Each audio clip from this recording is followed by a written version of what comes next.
Thank you, Professor Ananthasuresh, for this amazing talk. I remember when we started having this discussion that how we should design these talk.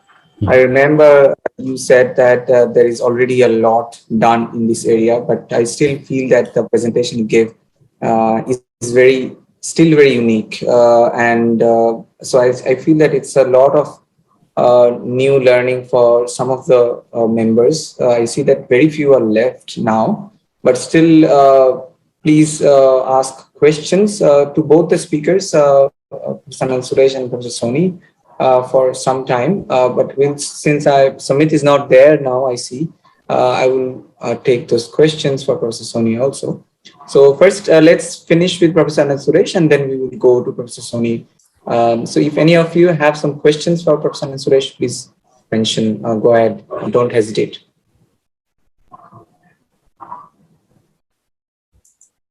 Or advice. I'll put it both.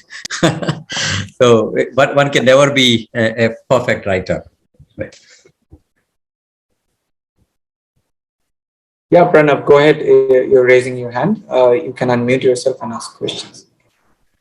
Good evening, sir. Thank you for such a brilliant lecture.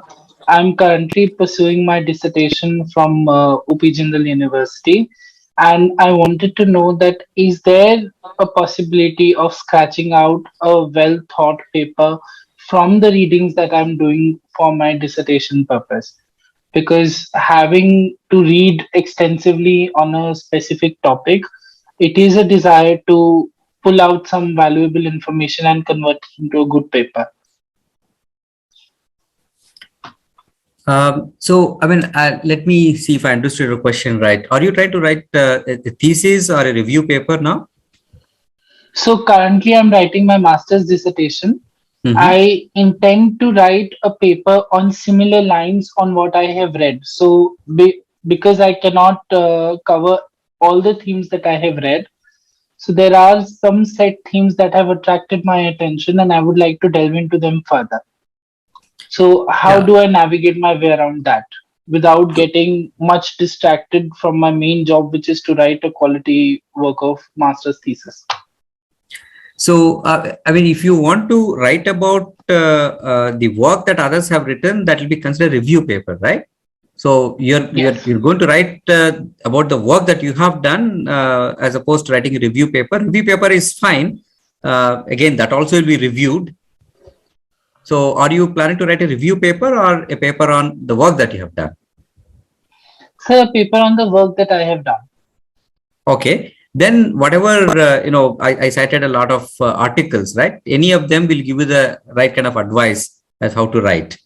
So first you have to jot down the new things that you want to convey to the community, research community, your community. And that will be the starting point. Okay, we don't, if it is not a review paper, we don't write what others have written already. Right? There'll be some background that you would review, relevant work you have to, because like Steve Centuria said, almost nothing is new.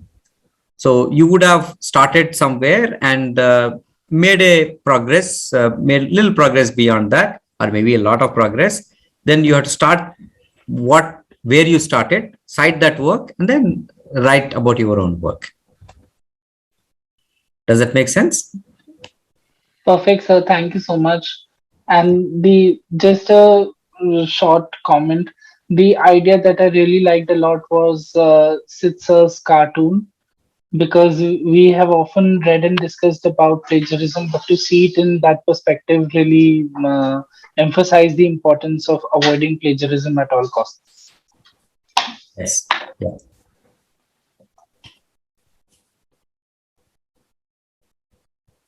Thank you, Pranav, for the question. And is there any other questions?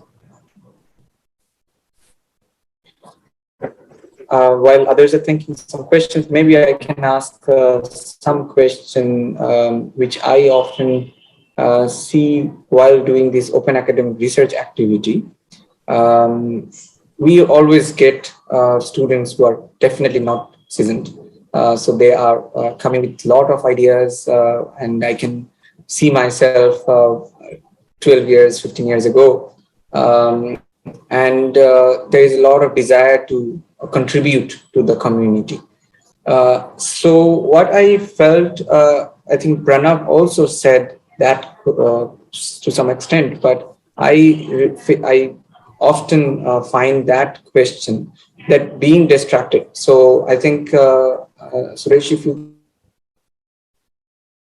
that they get to see a lot of papers, and they are getting distracted. So I think how to navigate to a particular direction, which is obviously that the interest what we have, but I think maybe some pointers you have. I think distraction is a big issue for our coming generation, because so many interesting research and science and technology are taking place. So they are also getting distracted that which field I should choose.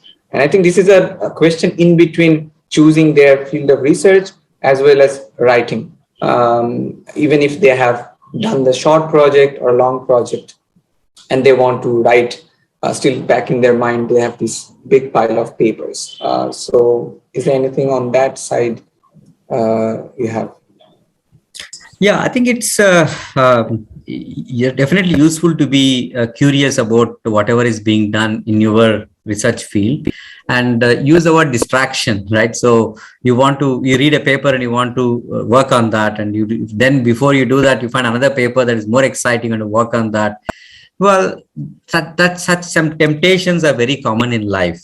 Just like you know how to choose what you really need rather than what you like at that moment, I think it will be fine. Because we always have, these days, actually, some of the biology colleagues that I have here, jokingly, they told me that they are afraid to read the materials and methods sections of some of the, good papers, because you don't necessarily have such equipment with you, right? We have constraints. So whatever you read may not be suitable for you to do practically within your constraints. So I think if Pranav, who asked the question, if he has not done the work and he wants to do a master's dissertation or is looking for a topic, then I think you have to basically look at what your advisor would tell you, because they have more experience and they would also give you practical advice, what is possible to do in reasonable period of time, because you have the rest of your career to do what you want to do at that moment, whatever is possible, and you would do that. And if you're a researcher, yeah, of course, it's a good habit to read all the work that is published in the journals that you regularly read, and some of them will appeal to you and you want to work on that.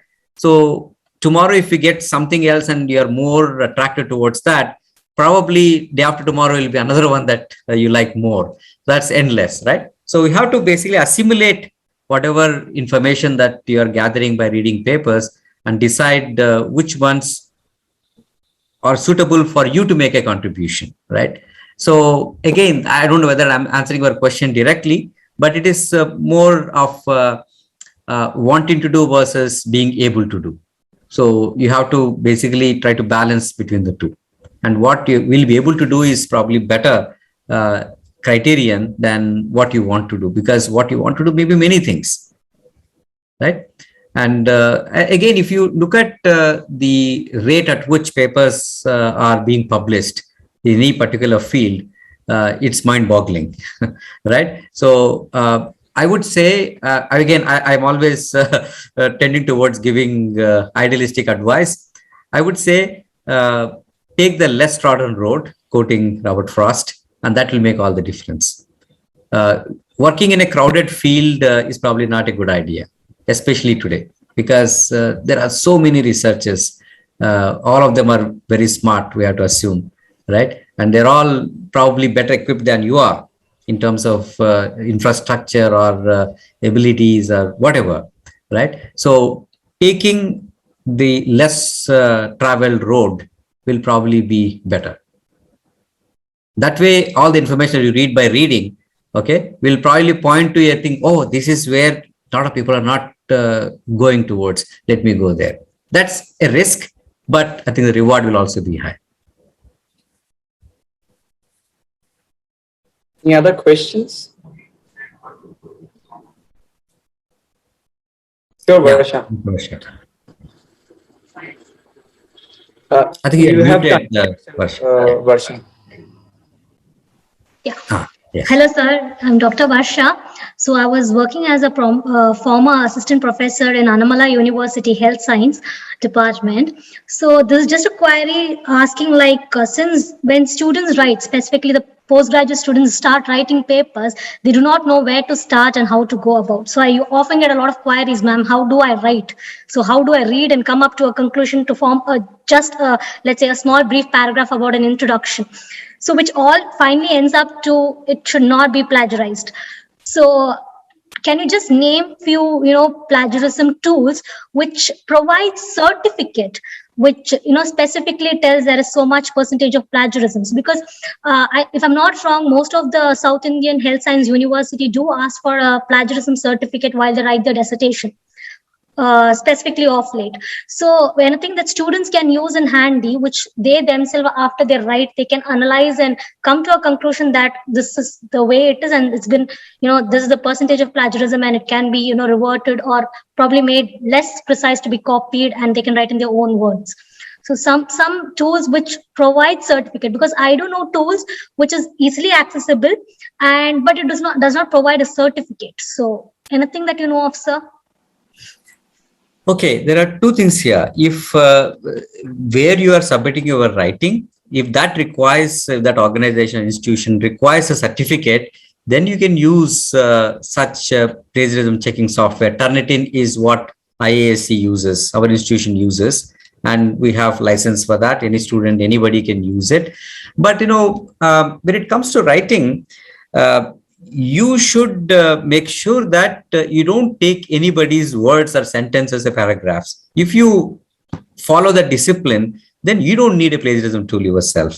If somebody wants it, you can present by running through that Turnitin or some other software, but you should not be needing a software to tell you that you have not plagiarized, right? So that's probably what I will tell, you can tell your students also that Yes, sir. if you are disciplined enough not to take material from anywhere, that is, you try to phrase your own sentences using your own words, then no other piece, it is very unlikely that somebody would write exactly the way you did.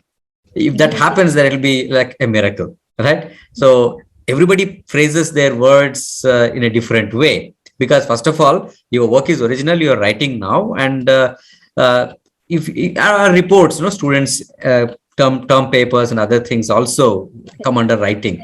So at that time, if you read everything, close them, and then write, then you would not be taking sentences or anything from other source. If you have to absolutely do it, you cite the thing and put in a italics or a different font or whatever and make it stand out so that reader will not get impression that it is yours. Yes. Right? So Yes, if you sir. follow the discipline, I think you should be fine. Plagiarism is not something that the moment we say something is a crime, we get scared, right? Thinking about it, right? Am I committing a mistake here? But if you are true to yourself, I don't think plagiarism is something we should worry about. Very true. Yes, sir. Yes, sir. Thank you so much. Yes, sir. I have a side note question, sub question maybe. So, what would be the percentage of plagiarism? So, all tools they do give a percentage, right? So, even though we write it completely by our own, there are certain times we see that it's a 10% plagiarism, 11%, something like that.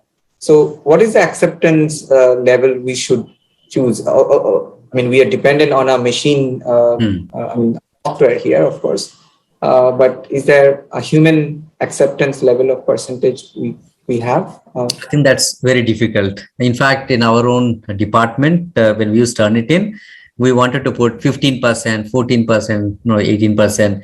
It's not really. But fortunately, the software that checks for plagiarism also highlights yellow color, blue color, whatever, and they give the sources as well.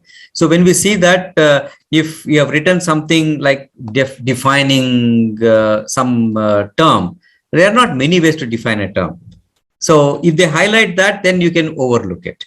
So instead of going with the percentage, I think we have to look at the document to see what is highlighted by that software as plagiarized or something that has resemblance, right? Similarity index they give. So that's a better way than going by the thing, because sometimes they might have taken a very crucial sentence. It may amount only 2% of the whole article, right? But then a crucial one that I have plagiarized, that will be a serious thing. So nobody can give the number. So one has to look at what is there. But people who are experts in the topic, when they read it, they will be able to tell. That's why we have peer review process to pick out all these things. Yeah. Thank you. Is there any other question? Vinita raised her hand, virtual hand. Sure, Vinita, go ahead. So my question is, I often find it very hard to find the balance in the important aspects you mentioned before, that is spilling the beans in abstract, the main body, conclusion everywhere. But if I am pursuing a research which has an apparently new result, and I have to incorporate two incompatible fields of research or regimes of research, how do I organize that flow so that the third person can understand?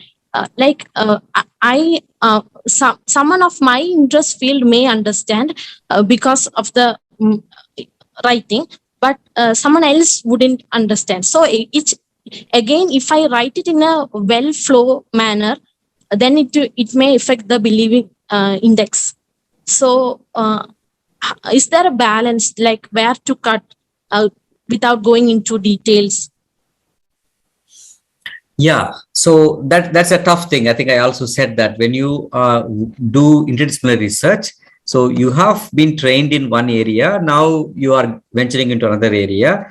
So there is no shortcut really. I think if before you send a paper to a journal, it's very useful to read papers that are published in that journal in recent times or in the past. That will give you how those journals interpret various things, right? So if you are publishing, then you would definitely have some prior work or cite the reference that you are going to cite. Look at them. If you are publishing in a journal whose papers you are not citing, that's when you are venturing out of your field to another field, right? So then you have to look at other papers and learn. It's actually hard work. There is no easy way to do that. So if you have good understanding of your field as well as the other field that you're venturing into, then you would be able to do a good job, right? But there is no shortcut to it. You have to analyze how papers are written in the other field. You give enough background. Again, this play the game of Jenga, as I said. You write everything and then start taking out. That's sometimes that will also work. Thank you, sir. Thank you, Vinita. People who are asking questions, maybe if you are interested to turn on your camera, because Vinita is also situated in the IISc campus, I know. So maybe Prof Ananthasruesh can also sometimes see you. Anyway, that was not necessary, Vinita. But yeah, so Vinita is situated in Sense, by the way. Oh. So I see one more question, Chinmay. Yes. Hi, sir. What is the best way to get ready to write for academic science journal and other type of articles, news articles? Because editors sometimes remind out that these are jargons when you start writing for regular news articles. How do you, strike a balance between a publication and regular news articles? Sorry, I was not able to hear. There was some interruption in the thing. So you're asking about a news article as opposed to a research article? Yes, sir. Like, how do you strike a balance between news articles and academic articles? Okay. So normally as researchers, we don't write news articles. That is a job of, science writers who would do that. Is that something that you are aspiring to be when you talk about, when you say news article? Yes, sir. Like, I'm asking, what is the best strategy to write both? Okay, well, that's a profession by itself, right? Science writing, and there are the seminars and workshops or even courses that you can take how to write about research articles, like a news item, right?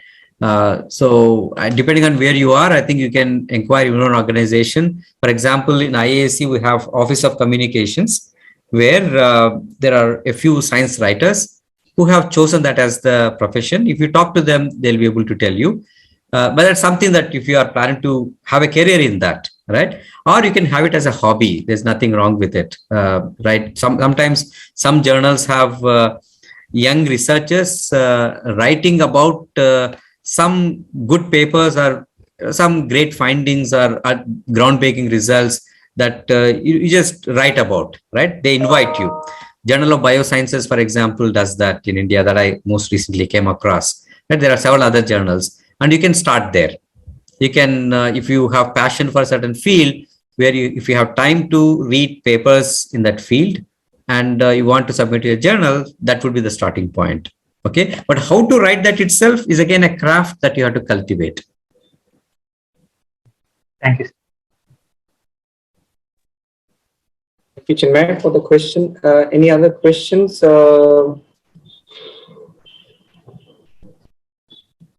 Okay, so I see that very less number of participants is present now, but still some questions were there for Mr. Soni, so we would like to take a few of them. Let me just quickly go to the chat box and yes, so there are a few questions, and also I wonder if any of you still have some questions. Chinmay, you're raising your hand. Do you have a question? Sorry if I have missed it. Okay, I don't hear anything. Okay, so there was this other question for Professor Soni. I'm switching to Professor Soni's part, although I'm pretty sure there will be a lot of questions for the writing section. Just a few seconds for others to ask. Okay, no. Okay, so now with Professor Soni's section, there was a question. We dredge floodplains too. We build dams. Research says dams actually impoverized farmers downstream. We store water in the fear of drought and release it to cause flood. Any thoughts, Professor? The question was from Sumantra Pal. I know Sumantra is the advisor of the Ministry of Women and Child Development, by the way. Can you hear me? We can hear you very little. Can you increase your microphone? Okay, 1 minute. I'll try this other one. Yeah, 1 minute. Okay. Let me unmute it. Can you hear now? Two sounds are being acquired, so you have to. Let me switch this off. Now there's Yes. one sound? Yeah. Okay, so these are two different issues, right? There is an echo happening. Somewhere you have to. So a dam is oh yeah, there's an echo happening. Okay, 1 minute, I'll just take this off.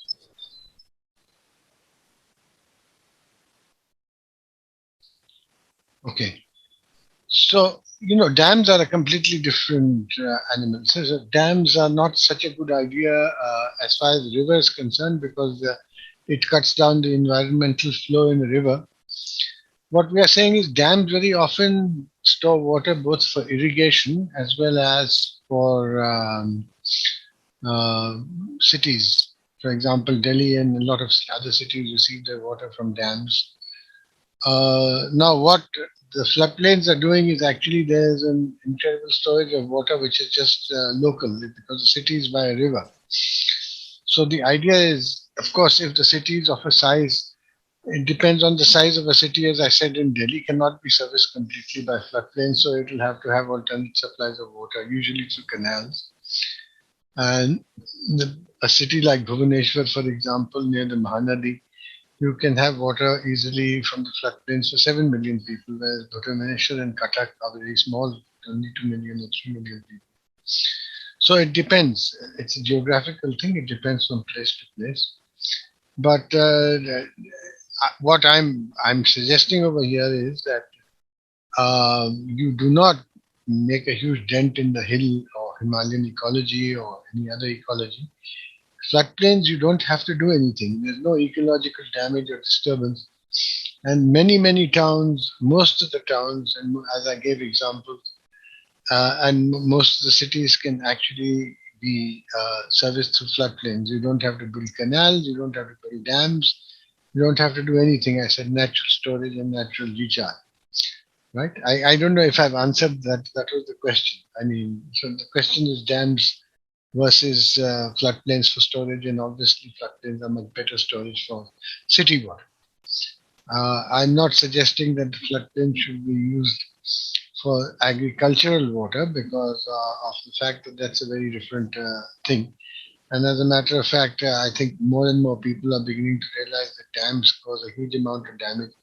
As a matter of fact, in the United States, about more than half the number of dams are being decommissioned because of lack of environmental flow and because of the fact that the river also has to run. It's not just the dams. And people are moving to rain-fed agriculture. Intensive agriculture moved to intensive rain regions, and the other agriculture moved to the other regions. Almost unable to hear you. Can you reduce? Can you bring your microphone close? No, I'm saying that dams at the moment are not a very popular way of storing water for anything because of the fact that they have reduced so much flow in the rivers that a lot of the area from the sea where the mouth of the river is, for example, the Rio Grande or the Colorado River, which comes out in Mexico, a huge area over there actually has become now a salt-laden area, and seawater has made inroads inside. This has happened in India as well. So dams are not a very good idea for irrigation also, and people are now trying to actually do irrigation, intensive water irrigation. When intensive water is required, then you go to rain surplus areas and otherwise shift to crops in other areas which require less water. So that's a separate issue altogether, the whole issue of agriculture. But as far as cities are concerned, yes, clearly floodplains are the best way to do it because they are local and there is no waste. They are annual and they don't have to put a dent in the ecology. And so it's the best way of doing it. And that's why we actually were talking about floodplains, because it's at the moment, it's sort of the least understood of the areas. As a matter of fact, when I look for papers on floodplains of this kind, I don't find any at all.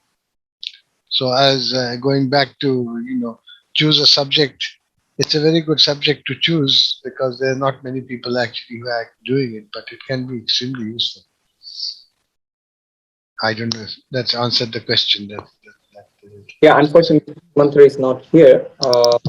So I hope, we will put this in YouTube later at some point. I think I have a question from someone else. This is for Professor Ananthasruesh because since this Sumantra's question was something related to poverty and things like that, which is to some extent access to data is also related. So I remember Subaya Arunachalam from the DSC Center for Policy Research. He's considered as open access man of India, things like that. So he asked me one question that also he's fighting for this fact that India needs a science observatory. So by that, I think he means how to track the outcome of research and things like that. So Professor Ananthasruesh, do you have any particular comment on that? So it's about access to what? Access to papers, research papers? Yes, so I think, so that of course he has been working on to make India open access and things like that. He's also fighting for this Sci Hub case in India.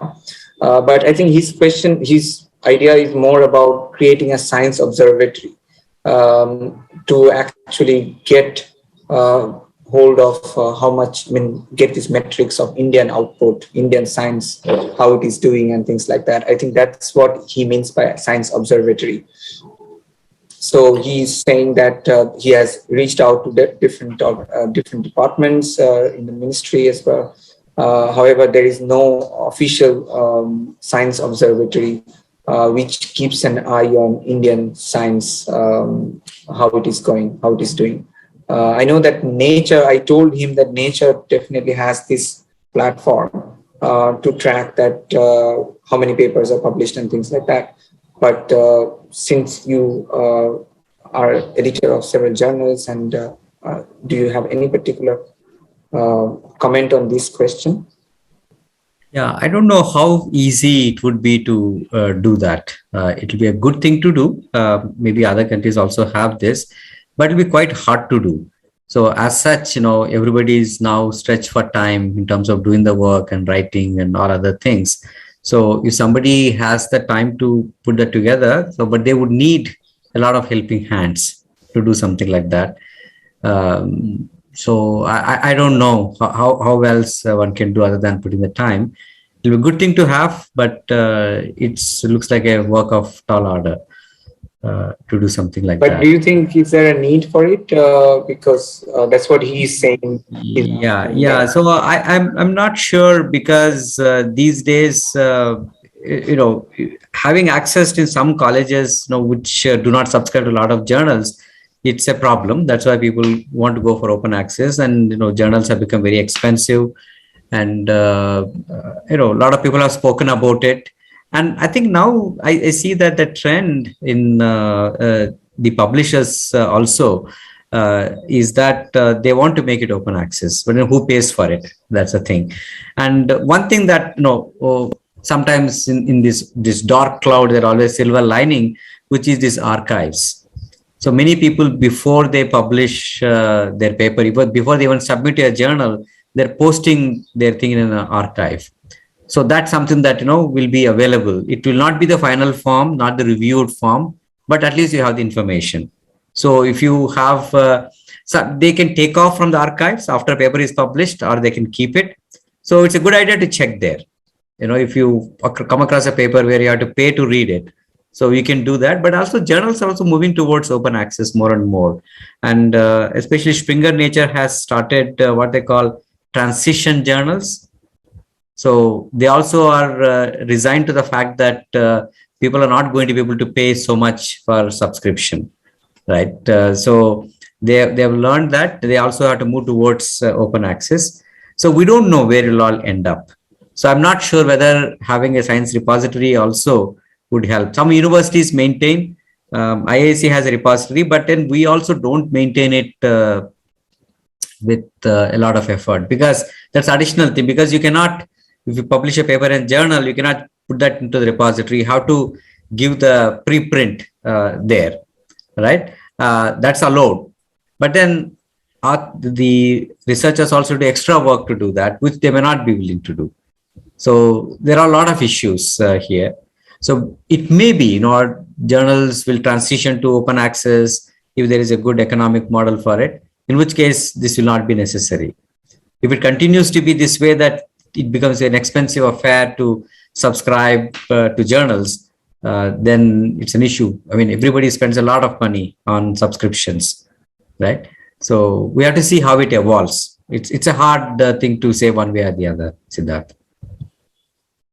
Okay, I will convey your message. Dr. Subhay Arunachalam is quite old, so I think he could not join, but he was quite interested. He put forward this question I forgot to ask. I will convey this, and I will send this YouTube video to him as well. Okay. Then I would ask one. I think I'll switch to Professor Soni now, because there are questions in the chat box. I would ask my questions at the end, and I see some interesting work that can be done for Professor Soni related to some of the things I am interested in. To some extent, I'm working with Vinita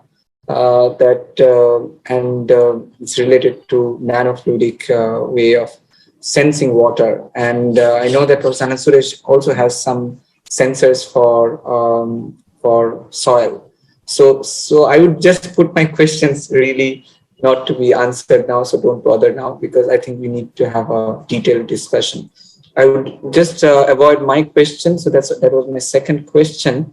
But third question is Professor Soni. This is from Dr. Mamita Ghosh. Professor Soni, since you expressed concern on health effect due to commercial mineral water than the natural mineral water, do you have scientific characterization data on this? Yeah. The thing is, I showed some data when I was going through the transparencies. Which is data that we got from several mineral waters all across the world. And we looked at, the other water actually absolutely doesn't have any of these properties, whereas the mineral water that we had these properties. So that's the data. I told you that we collected data from 3 or 4 places near forests. There's a little bit of reverberation there. Is that what you wanted to know? That, how does it Mamita compare? is still online. Maybe Mamita, you can unmute yourself. Is that what you wanted to know? How the comparison is and how you get the quality? Yes, because there are different type of characterization what we can do to find that what type of maybe particles are there and what particles are not there in the water, and how they are, if they are harming the body or not harming the body, if that kind of analysis has been done. Yeah, So of course. You have to do that. When you actually look at any bottle of mineral water, actually, which is well known, it gives you everything from carbonates to magnesium to calcium to sodium to potassium.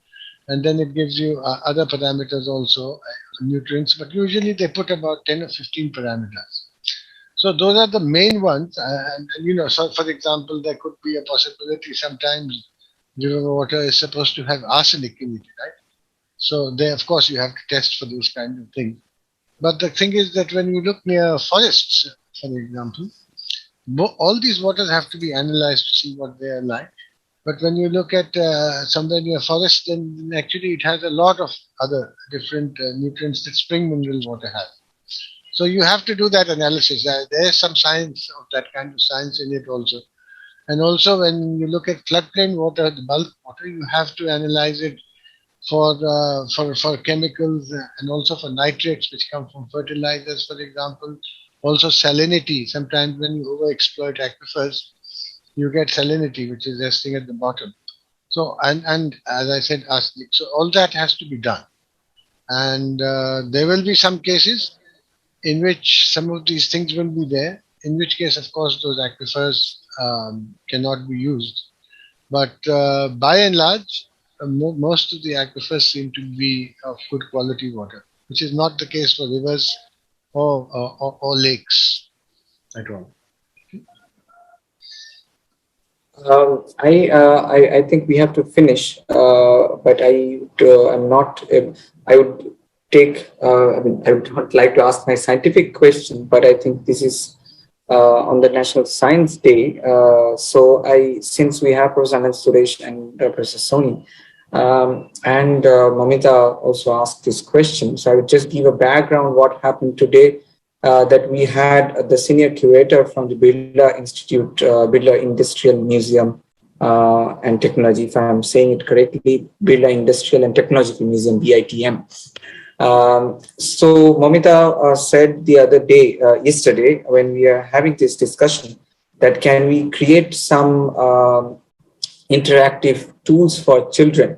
And one of the things I have also seen in the Netherlands, for example, there are in the museum, in the science museum, that you go, that there are water flow and there are bricks and pieces of constraints you can add, and then the children can start putting them and then create dams and understand the flow dynamics from their own way.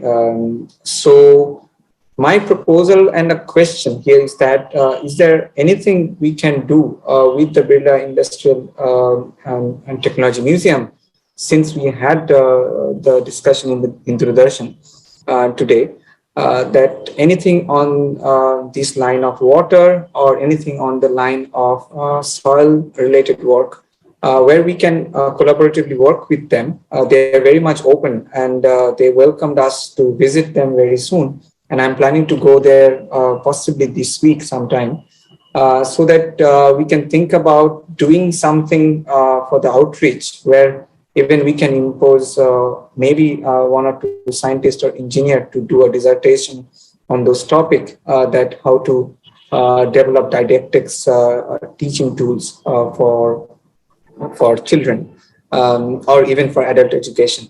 And this can be also related to writing, of course, that how to convey in those interactive tools if we are interested in creating. So my question is to some in one single line I want to ask: is there anything we can do collaboratively to give them a gift where we can design from Professor Soni's work on non-invasive water conservation, as well as Mrs. Ananthasruesh has been doing soil sensors, and some of us are working with nanofluidics also. So is there anything we can think about to give it to the society? I mean, we are doing it, of course, with scientific papers and all, but this would be something useful, I think. Anything, Professor Ananthasruesh and Professor Soni, you are thinking of? Everybody can unmute themselves and please come alive. And this is the last few minutes we will spare to have some questions on this question and answer. Should I just suggest that if they want to do something on water, I think there are many cities in Bengal, and most of Bengal has plenty of water. The floodplains of these cities could actually be used. At the moment, I don't know how Calcutta gets its water, but a lot of sewage in Calcutta goes into those so-called the lake areas, and they have water hyacinth and things like that. I do not know what is the quality of water that Calcutta gets and what it's like.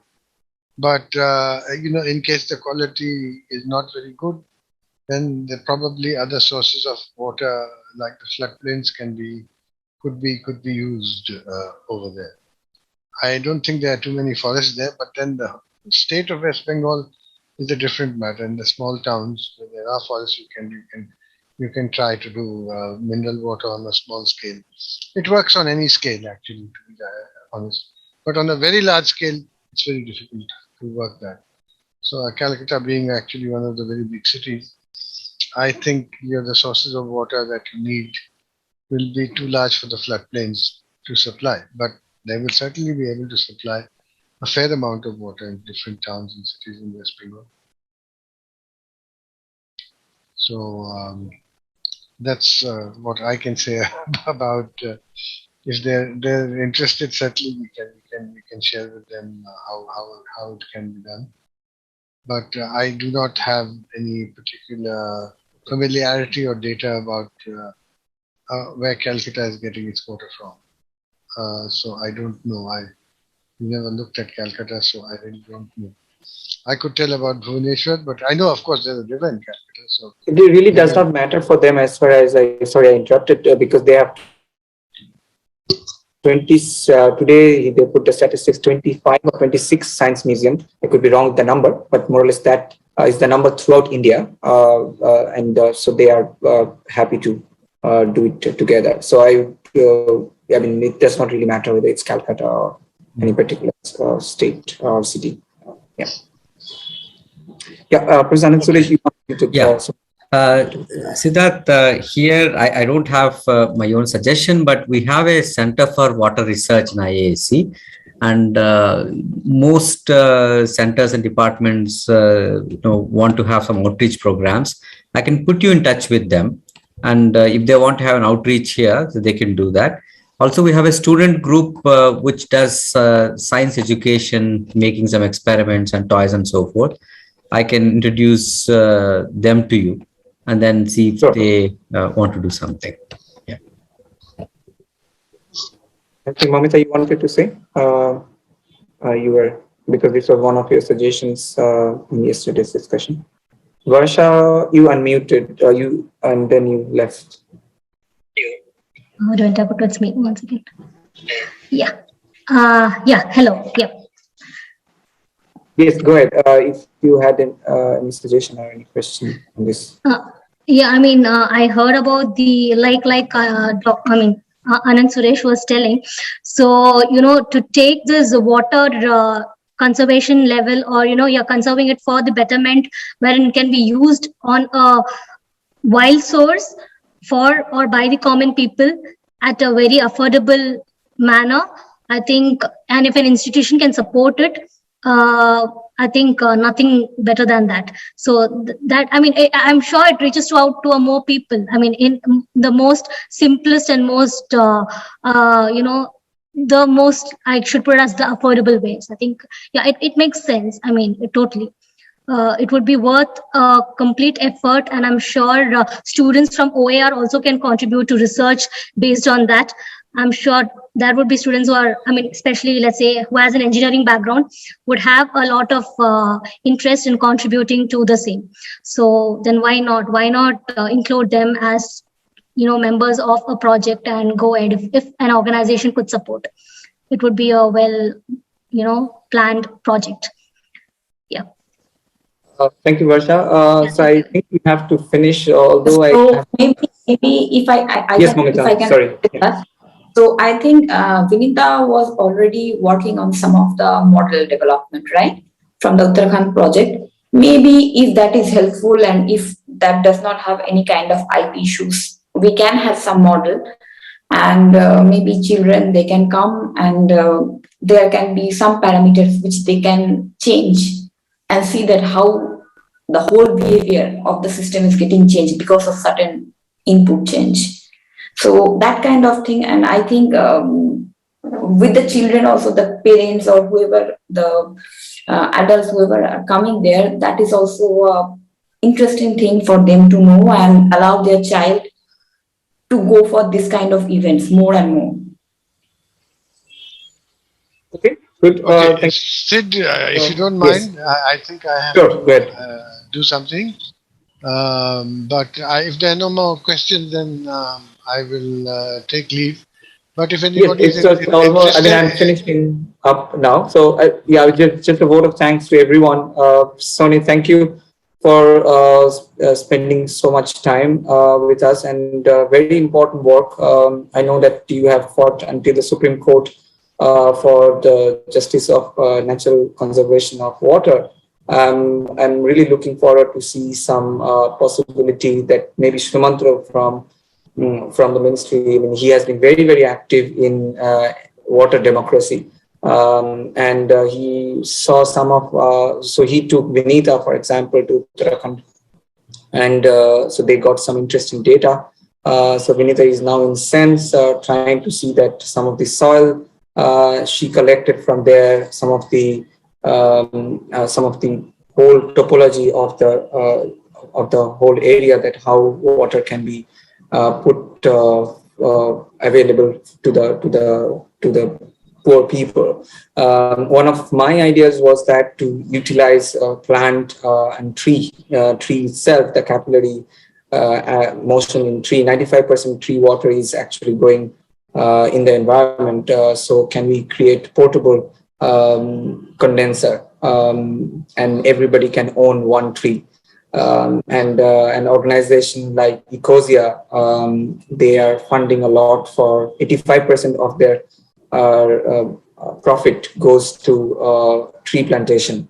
So there are search engines. So every time you search there, 85% of your search is carbon neutral kind of thing. So it immediately puts forward. So we can also see that some funding coming from Ecosia route. So Professor Ananthasuresh, thanks a lot for giving this very important talk. And it's also important for some of the seasoned researchers to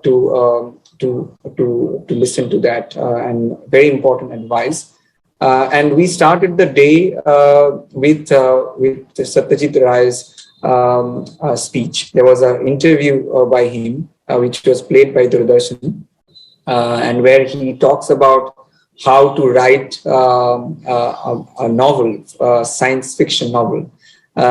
It's in Bengali. I planned to translate it at some point, but however, it's a lot of work. I could not do it. But it's very nice that today they played with my recommendation in the channel. And at some point, maybe we will write it, and it will be good for write it in English so that everybody in India can read it. So he has a big volume of science fiction novels, a character called Professor Shonku, who creates a very interesting engineering devices which can vanishes things and things like that. So it's a very, very nice nice scientific mindset creation platform to read his writing. So he's a brilliant writer, irrespective of English and Bengali. So that was one of the things started with, and the day ended with your seminar on advanced scientific writing. So that I think is a very nice joining force together. Not only you I mean, I understand how busy you are. Both of you, Professor Soni and Professor Ananthasruesh, how busy you are, and then irrespective of that, you managed to get your time out. And I'm pretty sure these we'll try to make it in two halves and post it in YouTube, so that I have to struggle with the question answer session how to do it, but we'll see. But last but not the least, I would like to thank Varsha and Sumantra, who could not be online in Doordarshan, but thanks to them for coming today in the Zoom call. But you have been very, very kind in giving a lot of inputs in creating this event. So thanks a lot. Without your help, it could not be possible.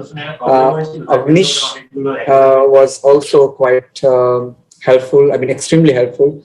Avnish is an ex-IIM, so he has done very important work on managing and organizing the event, and along with that, Sagar Gosalia, who has been tremendous help in being in OAR to organize this event. So I think it's a very unique National Science Day. I think it's just an excuse. We should always celebrate National Science Day. And last but not the least, I would like to thank Doordarshan, specifically Bhaskar Jana, who is sitting next to me at the moment. I am using the Doordarshan Kolkata's building at the moment. So I arrived yesterday. So Bhaskar, please come here. So maybe Bhaskar is also here. So Bhaskar organized this brilliant event in the National Science Day event in Doordarshan Kolkata. So that's Bhaskar. So thank you, Bhaskar. And I think this is one of us first of its kind in India. I think any channel is doing such great deal of science communication event in so much in detail. So I think we should try to help them a lot I mean, Bhaskar has been doing a lot of documentaries for IIT Kharagpur and other places. I think PICC, like Renewable Energy Cyclotron Center, we have two campuses in Kolkata. One is in Salt Lake, another is in Chowgoria. One is they are producing radioactive isotopes, radiopharmaceuticals basically, and which is very much helpful for cancer research and cancer treatment drugs. I have made a documentary on their activities, research and all the activities, and it is already telecast, and I will share the YouTube link, and in the group also I will share the link. Thanks a lot, Bhaskar, for doing this, and I hope at some point you are also visiting most of the other institutes in India, and at some point you are creating a big department in Doordarshan for science communication. I'm trying, but thanks a lot. Let's hope for the best. Thank you so, for your encouragement. It's a great amount of work you're doing. So thank you. Thanks a lot. Thank you. So with that, I would just. So there is actually, I want to say sorry to you because first thing is when your turn comes, the CG, I think your name and all these supers, we could not take. We have some technical problem. That's it. And the anchor mentioned some wrong things, but again, you did it correctly on your when your turn comes. So we corrected it on screen. But what our protocol is, we cannot take the name of the private organization. So I've already talked to Siddharth on that. We have that limitations because we are government channel. So I specially mentioned to take IISc with your designation. So that's it. I think both I think Anchor did correct put forward the correct affiliation, but Momita could not hear exactly what was said. So it was some miscommunication because I could not hear Momita for some time. I retained there all these things, but anyhow, for some technical problem, I could not take it because in my panel, the people, they are technical people, they are really working on that. But on some point of time, they were like not like able to do that for like 15 or 20 minutes initial. We could not take the name of the experts also. Later we do that, but later actually you available on first 15 or 20 minutes. Okay, so it was a problem for us, so we were not able to take it. Okay, no issue. But yes, I would also like to mention here Samit's name, Samit Chakravarti from University of Leeds. He was also with us all along, and he just left before some time. So, I mean, we should acknowledge. Yes, we should thank him also.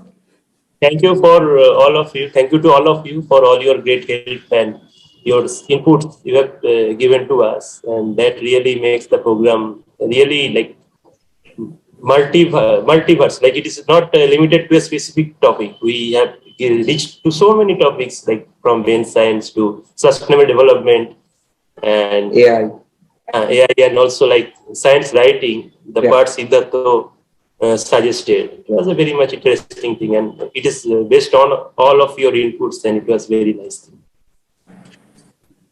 Great. Thank you all. So we end here and wish you all a great science day every day. So please enjoy that and wish you all the best in pursuing your scientific dreams. Thank you. Yeah. Bye-bye. Thank you, Siddharth. Yeah, bye.